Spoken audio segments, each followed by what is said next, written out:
Donald Trump, who is the best deal maker on the planet, is going to strike a deal with our partners in the region.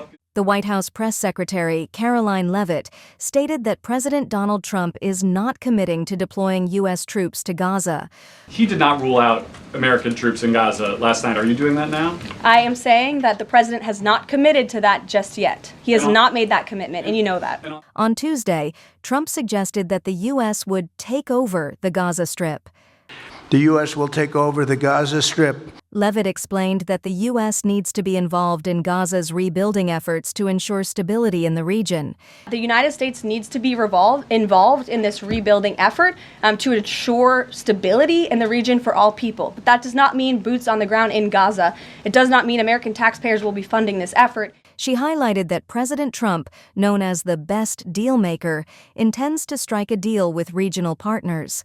Donald Trump, who is the best deal maker on the planet, is going to strike a deal with our partners in the region. Leavitt described Trump as a visionary leader who offers solutions to complex problems.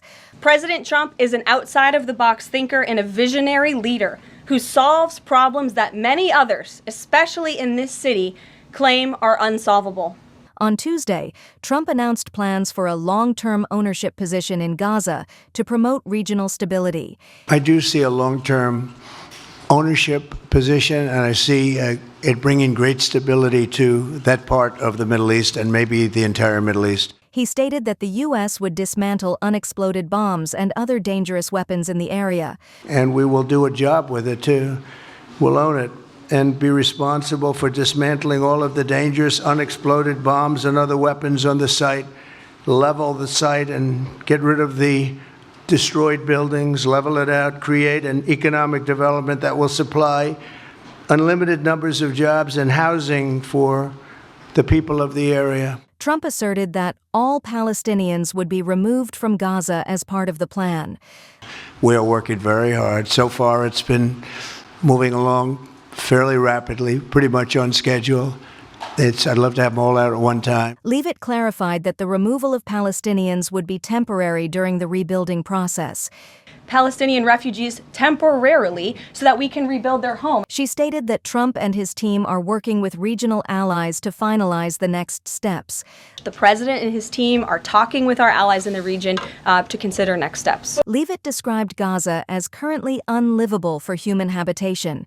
In Gaza, this is an uninhabitable place for human beings. Do you really think that families can live their dream in a region that looks like this, with no running water, no electricity?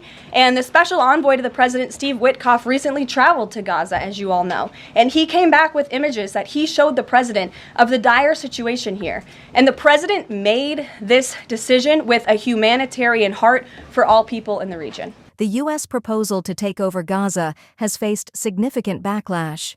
The Palestinian, Iran-backed militant group Hamas, designated by the U.S. as a terrorist organization, condemned the plan.